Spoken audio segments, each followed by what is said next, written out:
Today I messed up by tickling my wife. So this happened last night, and I'm still recovering from it. A bit of backstory: my wife and I have been working the entire time during quarantine, so we were able to keep some semblance of normality in our lives. She works for a website development company writing code and such. I'm an essential worker, with bright and early days and a 9-ish bedtime. Cue about 3 months ago, her boss issues crunch for all devs. She has been working 10 to 14-hour days Monday to Friday. Naturally, she has been hard at work and our personal lives took a bit of a step back. We would still do things together during the weekends, but not as often. On to last night, we were watching a bit of some bullshit show on Netflix. It was really boring, so we went right to the chill part of things. And this is where things took a wrong turn. Horny-brained me decided it would be a fantastic idea to tickle my dangerously ticklish wife. Horny-brained me is an idiot, so I tickled. She yelped and, deservedly and unintentionally, head-butted me right across the face. As I'm laughing and holding my face, I notice she went pale. I look at my hands, blood. So I head to the washroom.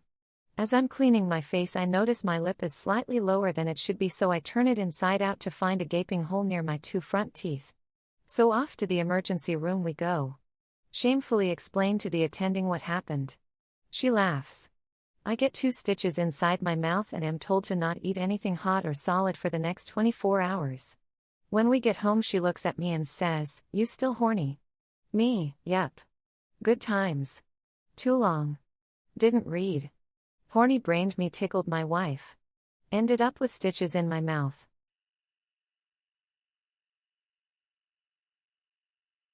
Today I messed up by ruining my country's National Art Museum's main exhibit.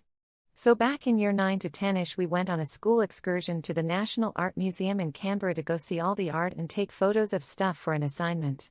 One of the activities we were required to do was to find images in Jackson Pollock's famous blue poles. Everyone except me couldn't see how a random slather and glob of paint could possibly be a koala, so to help my fellow pupils I kindly pointed towards where this image is on this giant artwork. Only I didn't point, I accidentally touched it, and if you've ever seen this painting or any of Pollock's work in person, you'd know that the giant globs of paint don't ever fully dry inside. So there I am standing in the middle of arguably the most expensive painting in Australia with blue paint from a wet paint glob bubble I accidentally touched, with about 400 to 500 people staring at me like I just murdered someone in public. To top it all off, I also set off a proximity alarm, which was the loudest alarm I've ever heard. Think jewelry heist, diamond stealing alarm. Got my entire school banned. I got kicked out of my German elective and had a school assembly about it too. Worst part is now, even years later, you're no longer even permitted to even enter the same room the painting is displayed in. I went back years later and the entire room is gated off like a crime scene. Too long. Didn't read. Touched Jackson Pollock's blue poles on an excursion and smudged it, causing an entire school to be escorted to the exit and the exhibit to be permanently barred even decades later.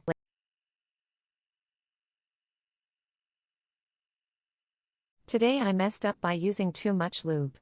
You ever have something so ridiculous happen to you that you almost can't believe it's real? Something so comical that you only see it on television or read about it? Well, I had one of those moments the other day while having some spicy fun with my partner.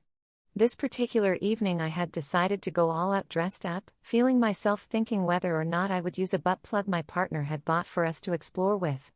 This would be the first of many mistakes.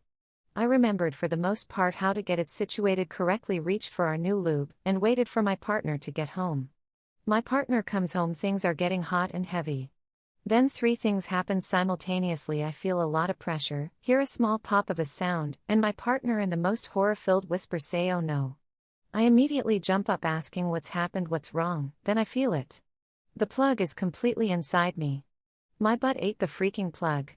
Some information to make this even better: I work in an emergency room, the only one for miles and miles around. If I have to go to the emergency room, it's the one I work for. I'm panicking, squatting like a mother hen birthing eggs, trying to get it out. Having it slip just past my fingers every time I try. The whole time thinking, how do I explain that I won't be in to work tonight, but I'll be in for this? My partner is in a first aid kit telling me to remember breathing exercises and pulls out gloves. I'm mortified, squatting, trying so hard to get it out, thinking of just quitting my job and moving far away, when finally I feel it slip. It's no longer sideways, I give a hard push and it falls out. Never will I ever use that lube again. And remember, size apparently matters. Too long. Didn't read. Today I messed up and used too much lube.